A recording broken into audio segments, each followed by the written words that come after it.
Bienvenidas y bienvenidos a su programa, ya lo dijo la Corte, en el cual analizamos los fallos emblemáticos, las sentencias más importantes del Tribunal Constitucional de México. En esta ocasión vamos a platicar con nuestras invitadas del amparo directo en revisión 1412, diagonal 2017, que es una importante sentencia de la Suprema Corte que nos va a permitir dilucidar los temas de la prueba testimonial y específicamente la valoración de la prueba testimonial en casos de violencia sexual. Para entender los alcances de esta importante sentencia de la Suprema Corte, le doy la bienvenida al programa a Ana Micaela Alterio. Ana Micaela, un gusto recibirte nuevamente en tu programa, ya lo dijo la Corte. Muchas gracias, un honor estar aquí. Gracias. Y también le doy la bienvenida a Fernanda Gómez. Fernanda, un gusto recibirte en tu programa, ya lo dijo la Corte. Muchas gracias, Miguel. Encantada de estar con ustedes. Y nosotros de que estés aquí. Oye, Fernanda, pues ayúdanos con el contexto fáctico, los hechos del caso. Se trata de un amparo directo en revisión, por tanto hay una secuela procesal, hay una serie de instancias que pues a su vez plantearon un conjunto de argumentos que luego permitieron que la Suprema Corte se pronunciara, así que te pido que nos ayudes a entender esta parte, por favor, si fueras tan amable, Fernanda. Claro, Miguel.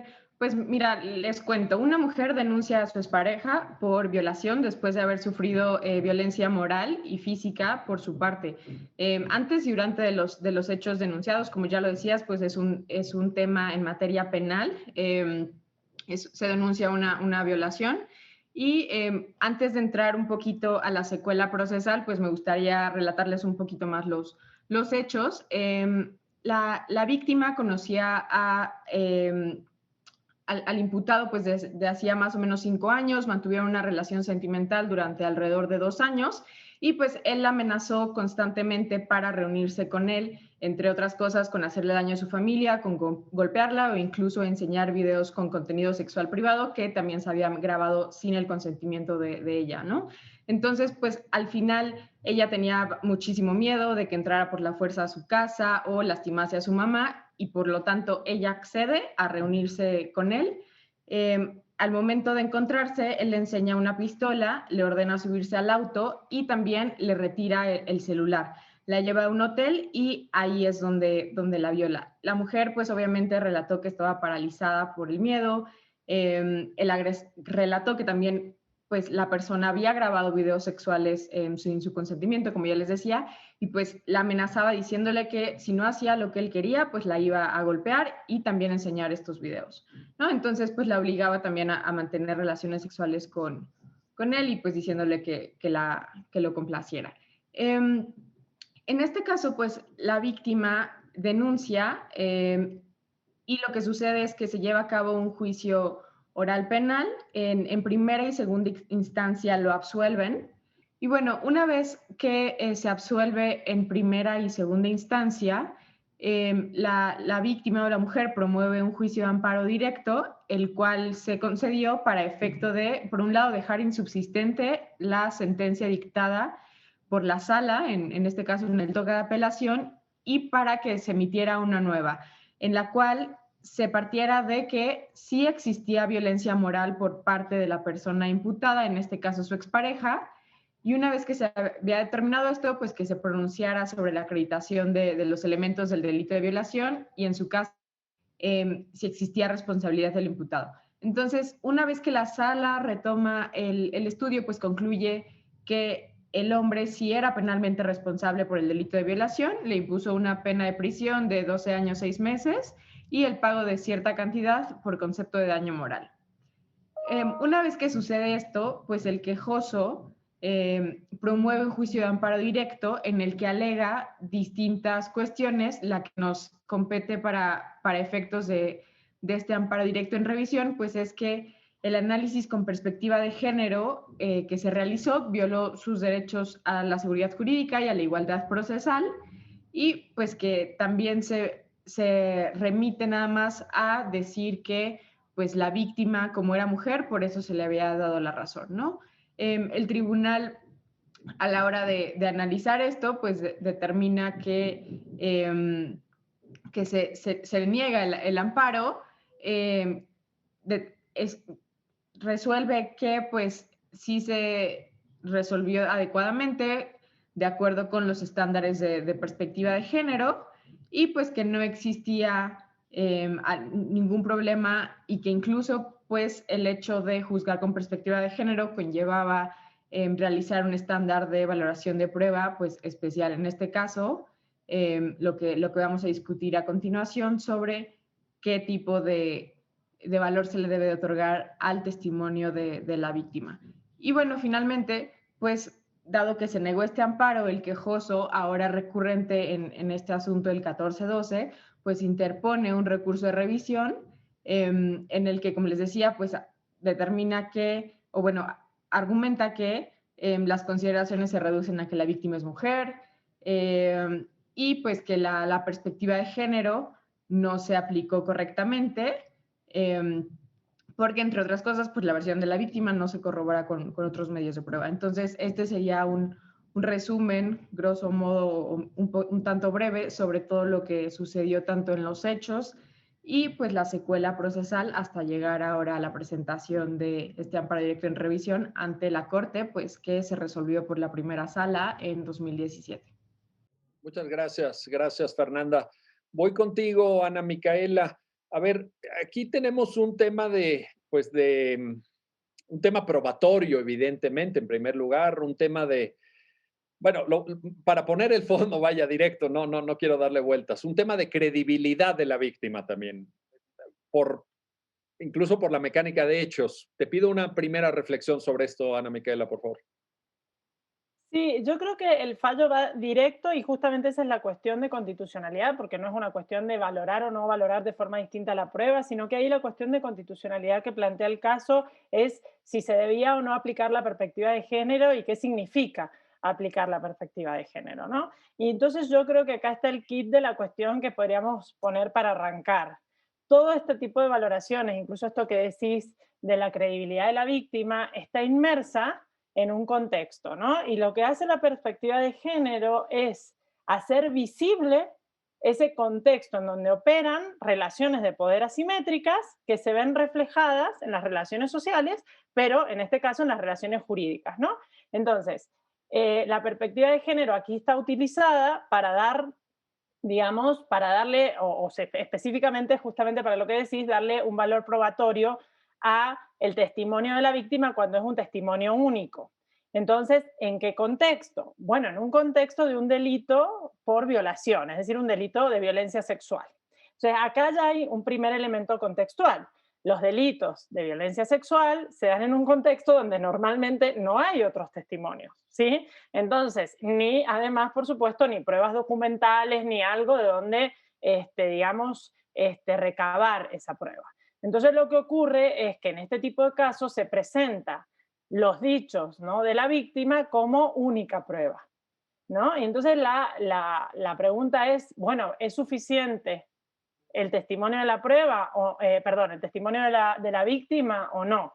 ¿No? El quejoso aquí lo que dice es, esto no es suficiente, esto me pone en una situación de desventaja, ¿no? Y lo que la Corte explica es por qué es importante utilizar la perspectiva de género. Yo creo que en esto lo hace muy bien. ¿Sí? Si querés enseguida decimos en qué contexto, ¿no? La perspectiva de género finalmente está inmersa dentro de un razonamiento, de una forma, digamos, de cómo el movimiento feminista ha hecho una crítica al derecho, ¿sí? Digamos, en su pretensión de objetividad, de neutralidad, de no reflejar las situaciones de poder real, y el derecho lo ha aceptado, lo ha asumido y ha generado la perspectiva de género como justamente para poder tomar en cuenta estas relaciones de poder al momento de juzgar cualquier tipo de hecho. Entonces, el contexto específico, violencia sexual, donde no hay otro tipo de pruebas, qué tipo de valor le tenemos que dar al testimonio, digamos, de la víctima, ¿no? Y acá, por supuesto, lo que entra en juego es si es creíble o no. Y el punto de partida es, no tendríamos por qué no creer a la víctima, salvo, por supuesto, que hubieran pruebas que lograran demostrar que la víctima no es creíble, pero sin pruebas que me desvirtúen el testimonio de la víctima, no habría por qué no creerle. Y además, sabemos que a incorporar otro tipo de pruebas hace que básicamente estos delitos queden impunes porque son casi de imposible demostración, ¿no? Entonces, también cómo no considerar la prueba, perdón, no considerar como prueba el testimonio de la víctima puede generar un efecto perjudicial, digamos, un impacto diferenciado negativo para las víctimas de este tipo de delitos. Ahí está la cuestión, que es una cuestión compleja, ¿eh? Tiene su grado de complejidad, no es fácil, lo acabas de explicar con gran claridad, pero tiene una profundidad muy importante. Y quiero preguntarte, Fernanda Gómez, quiero plantearte lo siguiente, algo que mencionaba Ana Micaela, pero que me parece que es el punto también de partida inequívoco, más allá del tema contextual, que obviamente es muy relevante, pero el hecho de la mecánica del delito, la mecánica del delito por cuanto hace a unos hechos, ya lo mencionaba Ana, pues alejados de la mirada. Evidentemente, si tú vas a cometer un delito sexual en contra de una persona, pues no lo vas a hacer en un estadio de fútbol o no lo vas a hacer en una estación de metro o enfrente o enfrente de testigos, en fin. Evidentemente se dan en esas situaciones íntimas, por así decirlo, buscada esa intimidad o no necesariamente voluntaria por parte de quienes intervienen en esto, pero en una situación en todo caso alejada de la mirada. Ahora, la pregunta que te quiero hacer, Fernanda, es, ¿qué tan relevante es esto? ¿Qué tanto peso debe tener esta mecánica de hechos a efecto de todo lo que viene después, ¿verdad? En términos jurídicos. Claro, Miguel, pues creo que es algo fundamental que hay que considerar en este tipo de cuestiones y sobre todo cuando se habla de delitos sexuales. ¿No? Son un tipo de agresión que se producen, que suelen producir en ausencia de testigos de otras personas y en las cuales tampoco se puede contar con ningún medio de prueba distinto quizá, como en otras situaciones, y a esto me refiero, pues no tienes pruebas gráficas, no tienes pruebas documentales, en otras palabras, o sea, no necesariamente hay videos, no puede haber audios, no existirá tampoco alguna persona que esté presenciando esto. Y es por eso que la declaración de la víctima pues se toma como una prueba fundamental sobre este hecho, ¿no? También otro de los elementos que se mencionan en este asunto pues es que estos son un tipo de delitos que no se suelen denunciar por multiplicidad de razones. Una de ellas, pues incluso la vergüenza o el estigma que pueden tener las víctimas. Y esta es una de las cuestiones que se retoma precisamente pues, de dos asuntos que en su momento resolvió la Corte Interamericana de Derechos Humanos, pues ya sabemos el caso de Inés Fernández Ortega y Valentina Rosendo Cantú, los dos en contra de México.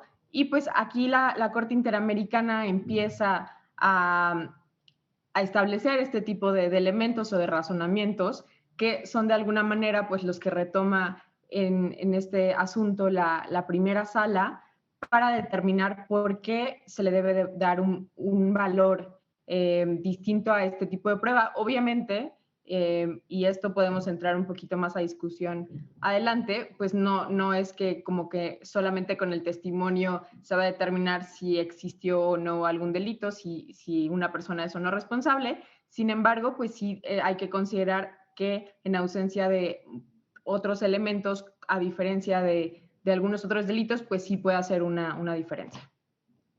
Ahora, bueno, fíjate, aquí hay un tema interesante porque finalmente la cuestión de fondo es si con el puro testimonio basta, aunque la sentencia agrega algunos matices que iremos revisando, que iremos planteando respecto, por ponerle una etiqueta, a la calidad del testimonio, digamos, ¿no? A la forma de la narrativa de la víctima, etcétera. Pero ciertamente me pareció muy atinada tu comentario, Fernanda, porque pues es que en la realidad hay muchas veces que no tienes otra cosa, no tienes otra cosa, no hay más pues de dónde allegarse y elevar el umbral probatorio pues quizá equivaldría efectivamente a una impunidad total, ¿no? Así a una cosa impresionante. Bueno, más de la que ya hay, porque de que hay impunidad en este tipo de temas, lo hay. Ahora, regreso contigo, Ana, para una cuestión.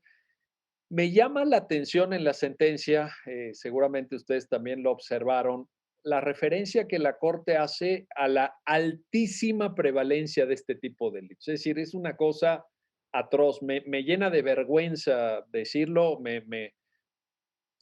es algo que nos tiene que escandalizar, no puedo usar otro término con menos carga porque me parece impresionante, citan datos de INEGI, pero estamos hablando de que 2 de cada 3 mujeres, es decir, estamos hablando de millones de víctimas. Yo creo que no hay otro delito o otro conjunto de delitos que tenga mayor número de víctimas en el país. O sea, es una cosa impresionante. La Corte lo retoma, Ana, lo retoma, lo cita. ¿Por qué? ¿Por qué es importante? ¿Forma parte de la perspectiva de género? ¿Forma parte de Es una que esa, sensibilización? ¿Cómo explicarlo? Es que es exacto, y retomo lo que estaba diciendo ahora Fernanda. El hecho de contextualizar es fundamental.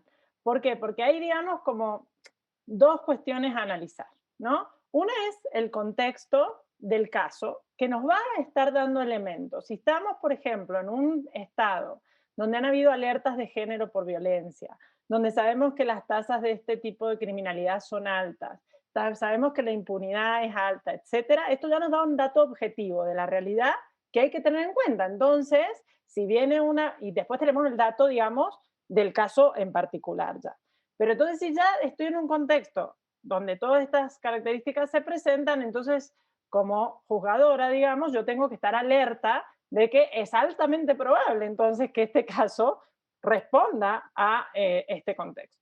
Y luego entonces las particularidades del caso concreto, que es lo que recién también decía Fernanda, ¿no? Bueno, el tipo de delito, cómo se presenta, etcétera. Entonces, claramente las estadísticas son fundamentales. Y esto va a dar, y lo mismo pasa, por ejemplo, también se retoma en el caso Campo Algodonero, ¿no? Cuando ya en este primer caso que se condena a México por los feminicidios en Ciudad Juárez, la Corte Interamericana hace mucho énfasis en el contexto justamente para decir, acá estamos ante una discriminación estructural que cuando llega en manos de la justicia se reproduce y se agrava.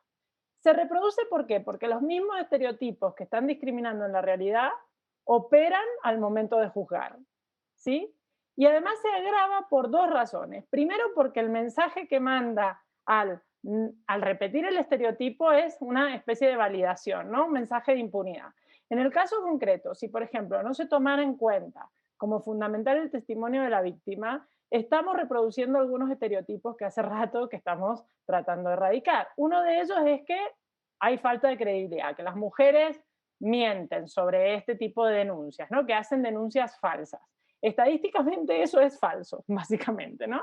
Pero además de esto es que siempre hay una palabra más autorizada que la de la mujer, ¿no? Entonces tenemos ahí dos estereotipos jugando. Por un lado, la falta, digamos, de valor no, bueno, sí, de valor de credibilidad, ¿no? De la mujer, y por otro lado, y al mismo tiempo, ay, la idea de que denuncian falsamente por un contexto, no sé, de perjudicar a alguien, ¿no? Entonces, cuando se juntan, digamos, ¿no? El contexto, como digo, del lugar objetivo, de lo que está pasando, más en el caso concreto, es cuando tenemos que tener, digamos, más alertas. Y ahí la Corte es enfática, es un deber de la judicatura aplicar esta perspectiva de género que te hace consciente de estas relaciones estructurales de discriminación que sistemáticamente ponen a la mujer en una situación de desventaja. O sea, si la juzgadora cuando va a aplicar o cuando va a valorar la prueba desacredita nuevamente el testimonio de la víctima como insuficiente, lo que está haciendo es reforzar este mismo estereotipo de que no importa lo que digan las mujeres porque no va a ser válido, ¿no? Por eso los eslóganes feministas de yo sí te creo, ¿no? Es como un poco exigir no es cierto que nosotras estemos mintiendo, no es cierto que lo que digamos no tenga valor, ¿no? Entonces es esa exigencia que está entonces en estos dos, no solo el contexto del Estado, sino también del caso en particular y el tipo de delito.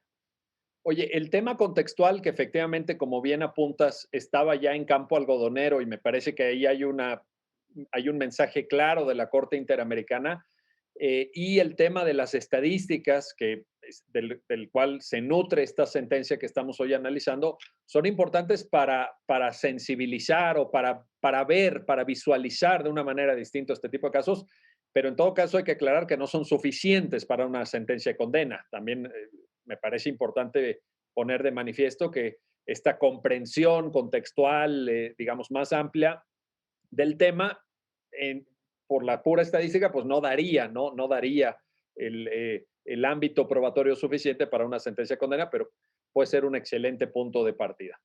Déjenme hacer una pausa, no se vayan, regresamos enseguida para continuar en esta conversación con nuestras invitadas sobre el amparo directo en revisión 1412, diagonal 2017, y la forma en la que se tiene que valorar el testigo único en un proceso penal por delitos sexuales. Regresamos enseguida.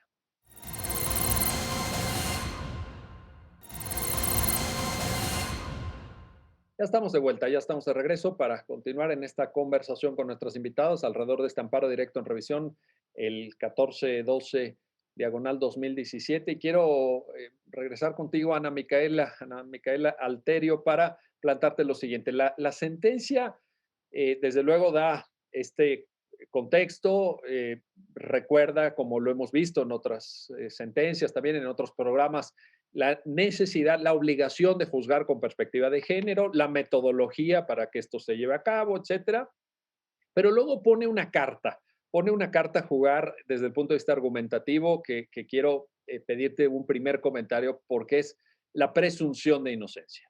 La presunción de inocencia de quien pues es también sujeto de un proceso penal, quien es acusado con el dicho de una persona, con el dicho de una persona y prácticamente nada más.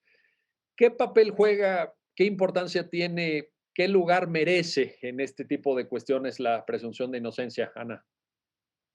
Bueno, es que es el gran tema, yo creo, Miguel, y te voy a ser completamente honesta. Yo creo que es un tema que las distintas académicas feministas están intentando, digamos, articular de una mejor manera, porque no significa tampoco que, bueno, entonces ya nos cargamos la presunción de inocencia ante cualquier dicho. ¿No? Entonces, el problema es que estamos en una disyuntiva, ¿no? Todas las personas se presumen, por supuesto, inocentes hasta que se pruebe lo contrario. La pregunta entonces es si es suficiente prueba. En contrario de la inocencia, la prueba que está aportando la víctima, que es su testimonio. Y entonces, por eso es que entran a jugar, porque como no lo queremos aislar a eso, bueno, nada más lo dije yo y ya está, sino poner en un contexto de, bueno, ¿realmente es creíble o no es creíble? ¿Realmente las circunstancias es exigible pedirle a la víctima más pruebas cuando no se puede hacer de las mismas? ¿Hay una relación antecedente de violencia? ¿Hay una relación entre esas dos personas que hayan implicado un tipo de relación donde el victimario haya hecho uso o abuso de su situación de poder relativo? No, todos estos elementos, por eso contextuales, terminan siendo indicios que ayudan a sustentar, ¿no?, la credibilidad de la víctima como para desarticular la presunción de inocencia. Porque si no, entonces, por eso es que era importante este concepto que decíamos recién de los impactos diferenciados, ¿no? Si yo uso la presunción de inocencia sin ningún tipo de rescabramiento, salvo prueba absolutamente contundente, esto puede servir para algún tipo de delitos, pero para otro tipo de delitos se convierte básicamente en algo totalmente malévolo para las víctimas que hacen imposible obtener justicia, ¿no? Entonces, por eso los datos contextuales son prueba también, digamos, no son la prueba directa, pero ayudan a que ese testimonio realmente alcance el umbral para desacreditar, por otro lado, la presunción de inocencia. Una presunción de inocencia que además también por un poco acá también se reacomodan un poco las cargas de la prueba. Una presunción de inocencia que no es que yo estoy presunta de inocencia y entonces hasta que no me prueben absolutamente sin ninguna duda razonable todo tipo de, todo lo que se dice, entonces ya, no, acá se dice, bueno, la persona también que dice ser inocente también tiene que desacreditar por qué la víctima estaría mintiendo. Si no hay absolutamente nada que desacredite tampoco el testimonio de la víctima, sería demasiado favorable hacia el victimario, el presunto victimario en este momento, decir que no tiene que desacreditar nada porque entonces no basta, ¿no? Es como que se vuelve una prueba diabólica la que se le estaría pidiendo a las mujeres, ¿no? Y ahí, ojo, porque hay una discusión, y por eso digo, el feminismo esta discusión se nos está dando no solamente con temas de violación, se nos está dando en los protocolos en las universidades para temas de acoso sexual, siempre que, acoso incluso laboral, siempre que hay relaciones de poder y estas situaciones de acoso se presentan, como suelen presentarse, no en todos los casos, pero la gran mayoría, en lugares donde no hay testigos y no hay otro tipo de prueba, a veces, por ejemplo, ni siquiera prueba física, hay mucha discusión sobre, bueno, cuál es el valor que se le tenga que dar. Y hay muchísima disidencia, ojo. No digo que esto sea un tema resuelto ni siquiera dentro del movimiento feminista. Lo que sí ha hecho también el movimiento feminista es tratar de desacreditar o por lo menos poner también perspectiva de género en otras pruebas que se han como requerido casi como una obligación adicionales. Por ejemplo, bueno, para que la testigo sea, o para que la víctima sea creíble, entonces su relato tiene que ser absolutamente coherente y sin inconsistencias. Bueno, no, mire, no. ¿Por qué? Porque después de un suceso psicológicamente, después de un suceso traumático como es la violación, es altamente probable que la víctima no recuerde todo con exactitud, mezcle cosas. ¿Sí? Cuando incluso la víctima ha tenido una relación personal con el victimario, es altamente probable que se metan en el relato cuestiones que quizás no pasaron en el hecho, sino antes, o sea, estas pruebas que se dicen estados alegados como oportunistas, que se llaman, ¿no? Pero no es a propósito, sino porque es producto mismo de la relación, ¿no? Entonces, también, ojo, ¿no? Porque a veces también ponemos mucho énfasis, entonces hay que probar la credibilidad de la víctima y toda la investigación se basa, en lugar de buscar la culpabilidad o no del presunto responsable, se basa en la víctima. Y entonces esto es una súper, digamos, todo lo que ha dicho el feminismo, una revictimización que se la somete a pericias psicológicas, que se la somete a todo un escrutinio sobre su comportamiento previo, durante y posterior al momento del hecho, etcétera, que esto revictimiza. Entonces, acá hay todo, como digo, esto es una materia que está en este momento en estudio, no está resuelto, hay muchos resquicios, creo que todavía hay que mirar con atención, pero de nuevo, la presunción de inocencia es un elemento dentro de también un mar de otros elementos que también hay que tener en cuenta. Correcto. Aunque es un elemento toral porque tiene que ver, se conjunta con el debido proceso. Es decir, un proceso penal sin presunción de inocencia parecería un proceso penal, digamos, de corte inquisitivo o autoritario. Lo que hay que ver es el alcance de esta presunción de inocencia frente al testimonio de la víctima. Ahora, en este sentido, Fernanda, ¿vale la pena o no quizá, digamos, darle un giro al debate para no centrarnos en prueba sí o prueba no, prueba suficiente o prueba insuficiente, alcanzamos el umbral, no alcanzamos el umbral, para dirigir la mirada quizá a una calidad del testimonio, porque pueden existir estas contradicciones, estos lapsus, estas omisiones, por ejemplo, entre lo que la víctima relata al momento de presentar la denuncia y lo que relata en audiencia, que hay una separación temporal importante y un estado emocional incluso diferente, etcétera, y ahí creo que la psicología del testimonio lo ha dejado muy claro a lo largo de muchos años de estudios. Pero, ¿qué pasa con la calidad del relato, Fernanda? La calidad de la composición del testimonio. Por ejemplo, temas como mecánica de hechos, como máximas de la experiencia, como, digamos, un relato, pues si no, que no carezca de contradicciones, pero con una cierta lógica. En fin, ¿te hace sentido esto, Fernanda? ¿Sería aceptable? ¿Podría ser una vía de aproximación? Sí, Miguel, totalmente. O sea, ya lo decía Micaela, uno de los problemas, por un lado, o sea, es el tema de que es un hecho per se traumático y el estarlo relatando una, dos, tres, cuatro veces, pues ya te genera un daño independientemente de lo que sucedió, ¿no?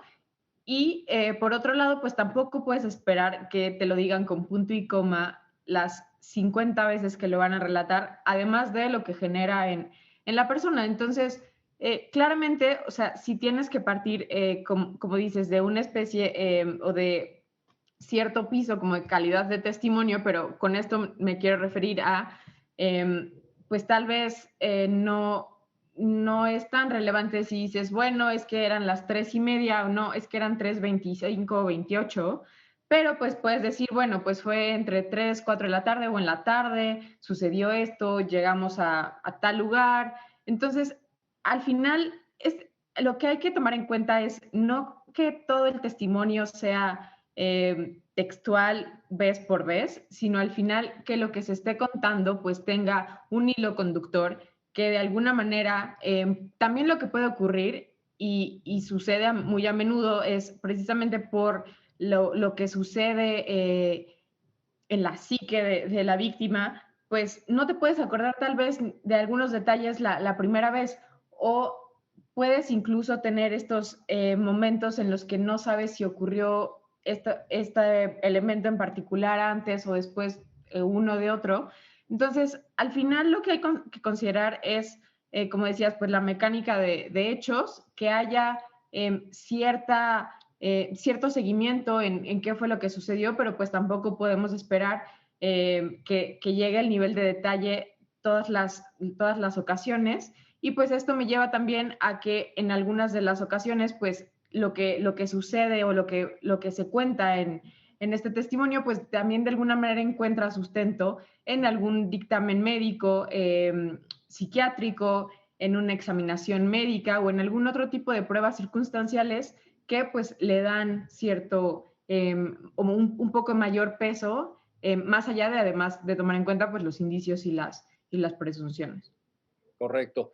Oye, y a ver, mencionaste algo hace rato, Micaela, que quiero retomar, porque Campo Algodonero creo que nos suministra un estándar de convencionalidad importante, que es esta especie de imposibilidad de hacer ninguna referencia a actividad en este tipo de delitos y en este tipo de procesos, a ninguna especie de actividades sexuales previas sobre, por ejemplo, temas de promiscuidad o cuántos novios tuvo, o incluso si se dedica a trabajo sexual. O sea, eh, aquí hay un punto en donde me parece que Campo Algodonero también envía un mensaje que a veces pasa un poco desapercibido en unidades de investigación, en fiscalías y lamentablemente también hay que decirlo en procesos frente a autoridades judiciales. Te pido ahí una reflexión sobre esto porque me parece que sí debe quedar muy claro, ¿no?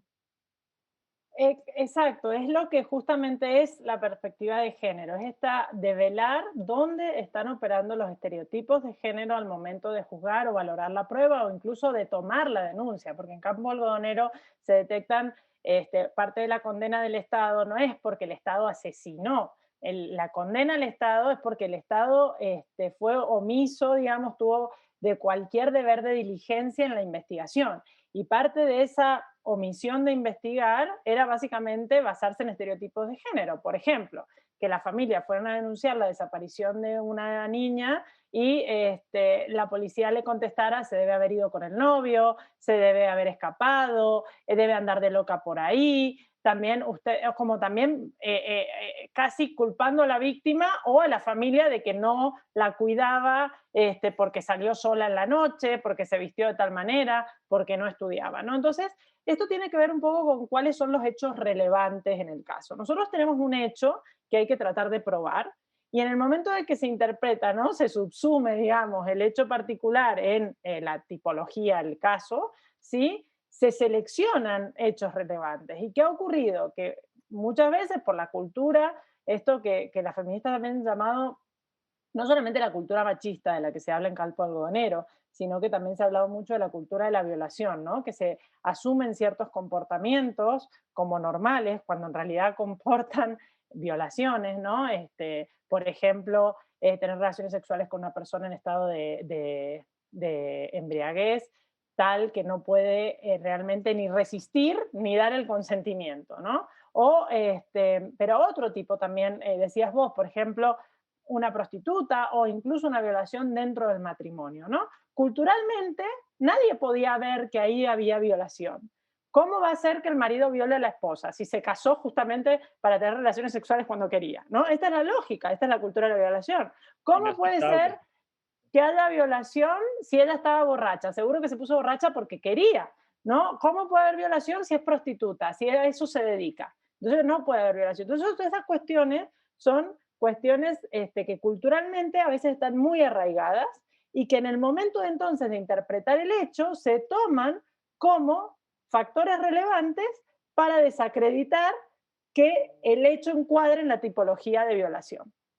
Esto específicamente en el caso. Entonces, claro que la perspectiva de género lo que trata de decir es hay que quitar en el razonamiento judicial, pero también antes en el legislativo y también y luego en los operadores como la policía, etcétera, todos estos estereotipos que están en la cultura y que luego, sin incluso darnos cuenta, sin ser conscientes, permean al momento de decidir un caso. Y esto claramente está desde campo algodonero, pero luego, por supuesto, se ha repetido muchas veces. Pero si tengo tiempo, Miguel, no sé, Claro, adelante. no es solamente en la justicia. Y acá me gustaría hacer una pequeña adenda. A partir de, bueno, un famosísimo escrito de Catherine McKinnon, justamente que usaba la violación como parámetro, también al momento de legislar, muchas veces se establecen, ¿no? Los parámetros para que se configure el tipo desde un punto de vista que no es acorde con la experiencia de violación de las mujeres, ¿no? Esto lo decía McKinnon claramente. Entonces, por ejemplo, por eso decía recién estos ejemplos, para retomarlos ahora, ¿no? Por ejemplo, poner el estándar del consentimiento, digamos, desde un punto de vista masculino, donde la cultura opera con, bueno, si me dice que no, en realidad sí, y entonces, en realidad sí quiere, pero me está diciendo que no porque no sé, ¿no? Dice, yo cuando legislo desde esa perspectiva y juzgo desde esa perspectiva, van a haber un montón de casos de violación que van a ser desacreditados. Entonces, cuando venga la víctima y diga, no, es que mi novio, estábamos solos en mi casa y me violó, ay, ¿cómo te va a violar? Si es tu novio, si obviamente si querías. No, pero es que yo le dije que no, bueno, pero seguro que era así. Pobre chico, ¿cómo va a entender, ¿no? ¿Cómo va a entender que te estaba violando? Sí, claro, si la cultura considera que en realidad tiene el derecho, ¿no? De acceder físicamente a la mujer. Entonces, todas esas cosas son las que la perspectiva de género está diciendo alerta. No es solamente desde la configuración de los requisitos, las exigencias para configurar un tipo, sino luego los que operan al momento de seleccionar los hechos relevantes para hacer que realmente el hecho encuadre en el tipo penal. Todo eso están operando, ¿sí? No solamente asimetrías de poder, sino que se está invisibilizando, se han silenciado las experiencias de las mujeres con respecto a los delitos. Y por eso un poco la perspectiva de género lo que quiere hacer es recuperar esa experiencia, ¿sí? Y darle valor. Para no, porque si, de caso contrario, lo que ocurre es eso, es la impunidad absoluta, porque entonces nunca son culpables de violación, ¿no? Porque opera él, se lo buscó, seguro que sí quería, no era para tanto, no pudo probar el consentimiento, seguro que sí quiso y después se arrepintió y entonces por eso denuncia, ¿no? Todas esas cosas que están operando que son estereotipos para desacreditar el delito, digamos.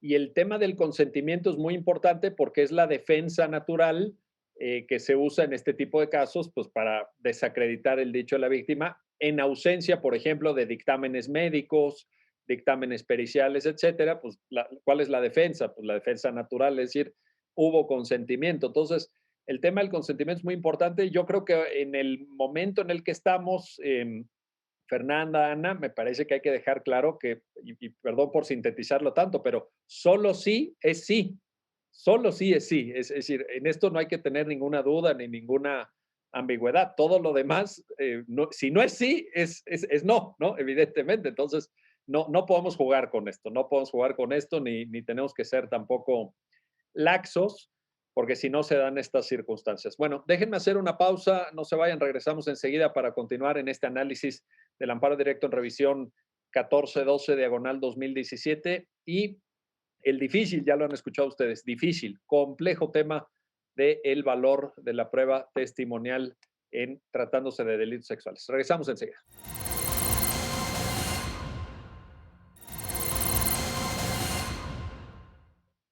Ya estamos de vuelta, ya estamos de regreso para continuar en este análisis y comentario de la sentencia mediante la que se resuelve el amparo directo en revisión 1412 diagonal 2017 con nuestras invitadas. Y quiero regresar contigo, Fernanda Gómez, para un tema específico que también de pronto puede generar discusión o duda o confusión.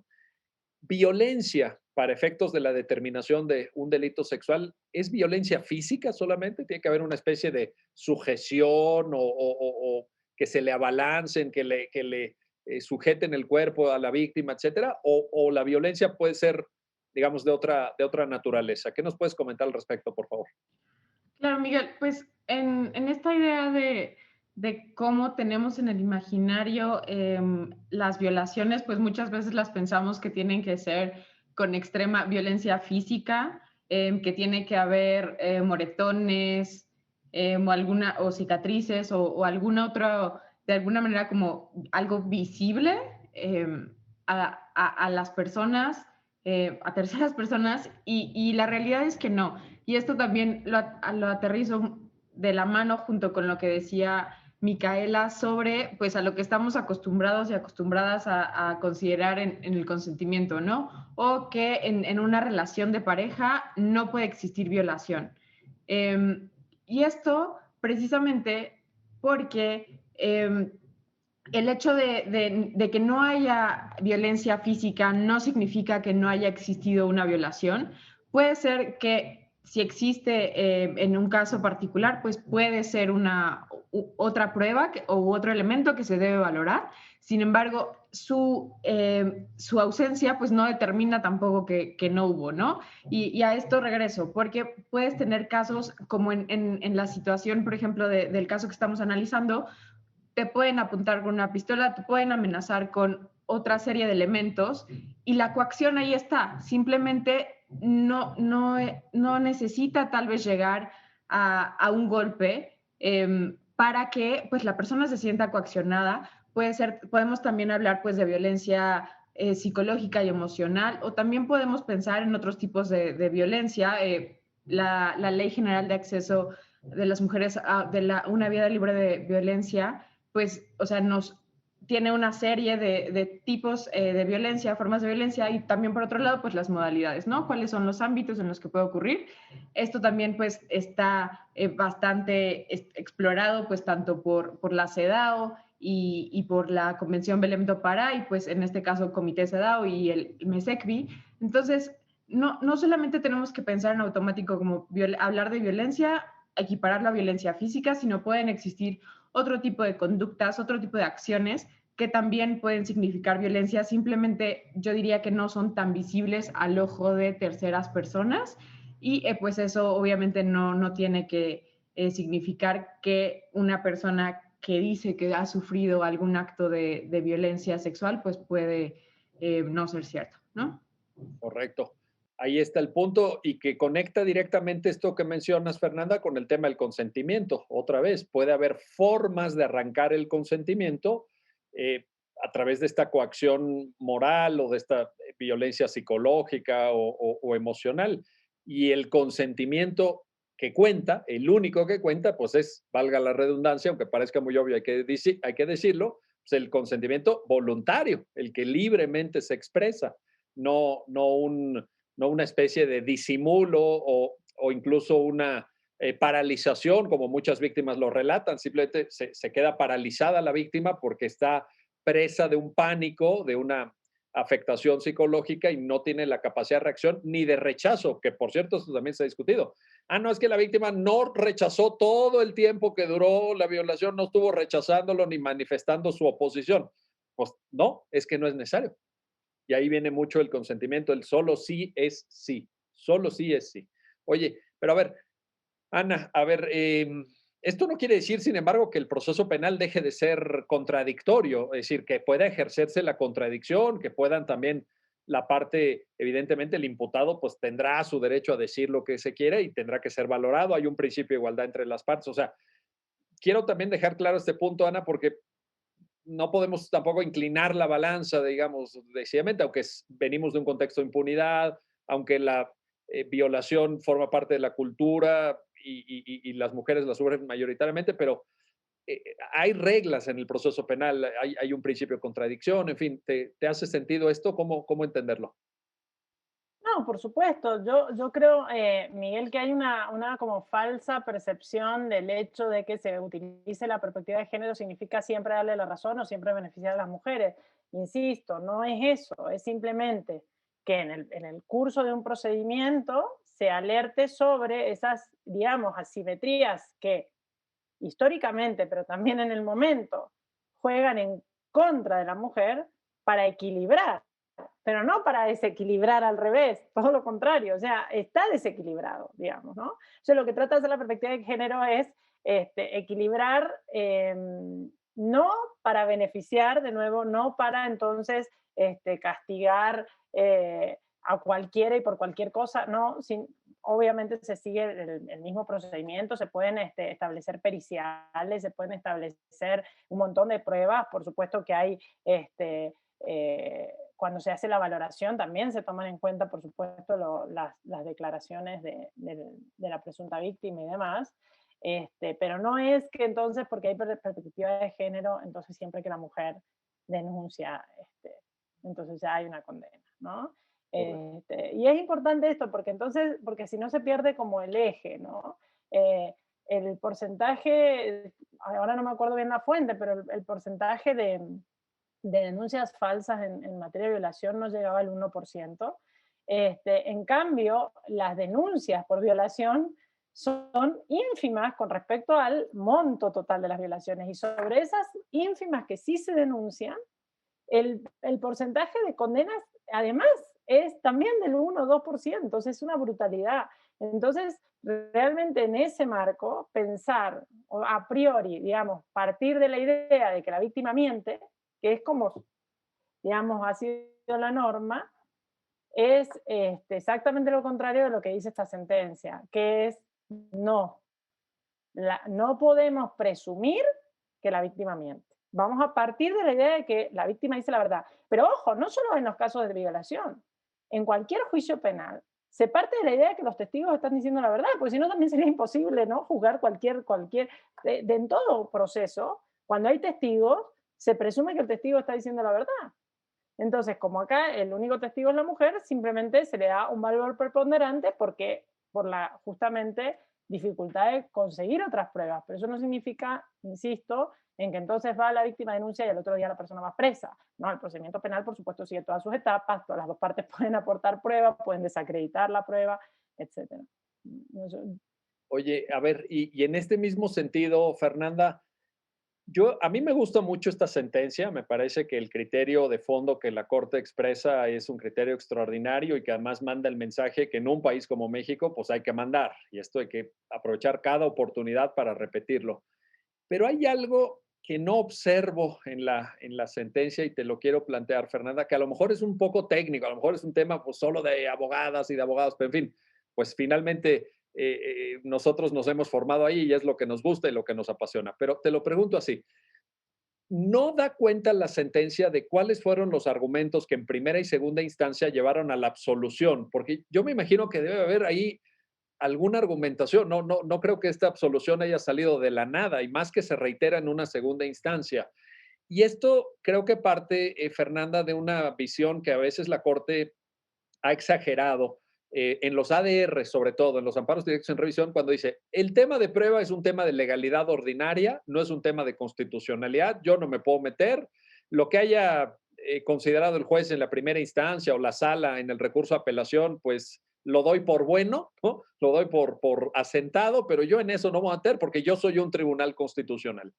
Bueno, esto probablemente requeriríamos un foro más largo para discutirlo y todo, pero sí me parece que más allá de la cuestión general, se proyecta esta sentencia, Fernanda, porque aquí no le vemos la sustancia, pues se pierde un poco y queda en abstracto valoración de testimonio de testigo único, se le da credibilidad, ¿no? Y perdemos un poco la película. ¿Cómo ves tú esa parte, Fernanda? ¿Qué nos puedes comentar al respecto, por favor? Sí, yo creo que, digo, aquí a veces se dice que las sentencias de la Corte y bueno, en general también de otros tribunales, pues pecan de que a veces son muy largas, ¿no?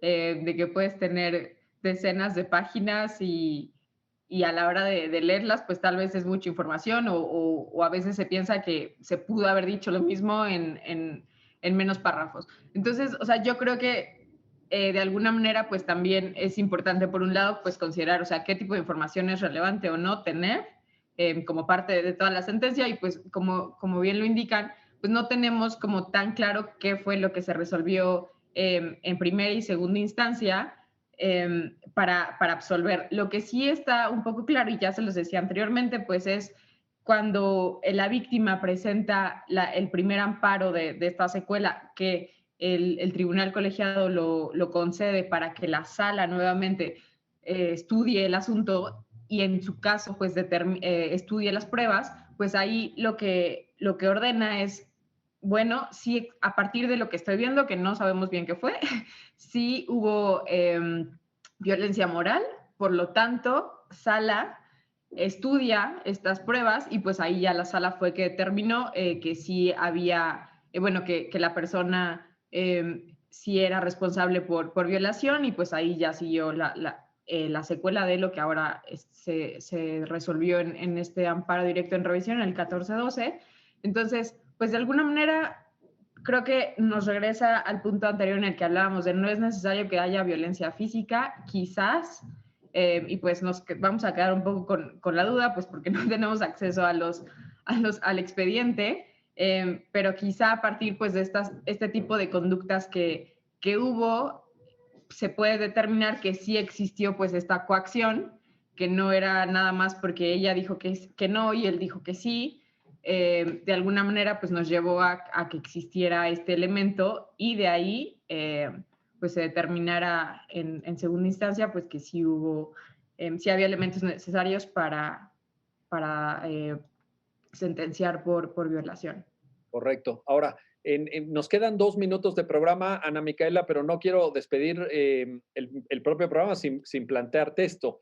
¿Puede, a partir del contexto y todo lo que ustedes ya señalaron, desde luego, digamos, dar este impulso a la credibilidad de la víctima? Es algo necesario, es algo absolutamente esencial si queremos combatir con efectividad la impunidad. En esto yo creo que estamos de acuerdo, pero creo que esto no se puede proyectar, un poco en el sentido de lo que comentaba Fernanda, en una laxitud en la argumentación jurídica. Es decir, me parecería que ahí, y por eso yo sí llamo la atención, insisto, lo quiero dejar muy claro. A mí la sentencia me gusta, me parece que es el mensaje que una Suprema Corte tiene que enviar, pero yo aquí, y si es por número de páginas, ahí sí, perdón Fernanda, pero te puedo citar miles de sentencias que se han excedido, pero hasta la exageración, ¿eh? De un exceso verdaderamente de transcripciones, etcétera. Caramba, aquí le hubieran echado 3 páginas más y nos hubieran contado la película, porque sí se queda uno con ganas de saber, oye, ¿y por qué habrán absuelto los de primera y segunda instancia? Algún argumento. Porque lo que vemos en la narrativa de hechos son pruebas de cargo.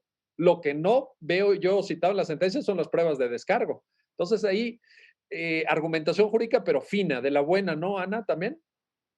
A mí me pasó lo mismo, Miguel, cuando la leí. Yo me quedé con ganas de más, porque también hace muy débil el argumento, y yo sabía que ibas a preguntar esto, y sabía que iba a estar en un intríngulis, bueno, entonces solamente van y denuncian y ya está. Y un poco de la sentencia parece eso. Yo diría, y a mí también se me hizo corta, yo creo que se le podría haber puesto un poco más. Yo diría simplemente 2 cosas con respecto a esto. La primera es que la sentencia no se mete a decir si el tipo es culpable o no, se mete a decir si está bien usada o no la perspectiva de género. Entonces toma y dice, bueno, acá se le dio en la Cámara, ¿no?, un valor preponderante al testimonio de la víctima aplicando la perspectiva de género, y eso está bien, es conforme a lo que nos han exigido a la Corte Interamericana y es conforme con mis precedentes mismos.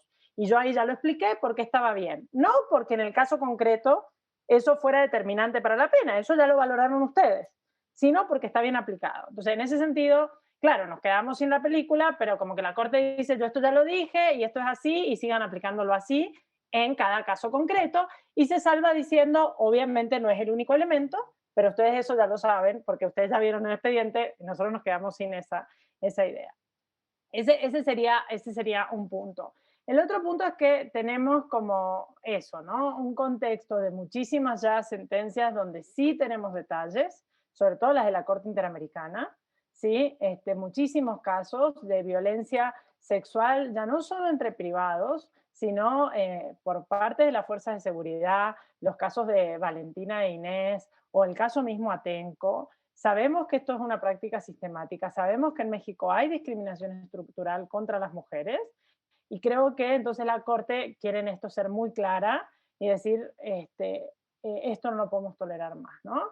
Entonces, yo creo que por ahí se podría justificar el hecho de que no entre en detalles y diga la perspectiva de género está bien, aplíquenla, ustedes verán cuándo es suficiente, cuándo no, yo en eso no me meto, ¿no? Pero yo me quedo con la misma sensación, a mí sí me queda como la película un poco a la mitad, se cuenta un poco los hechos, también según la perspectiva de la víctima, no desde la perspectiva del presunto victimario.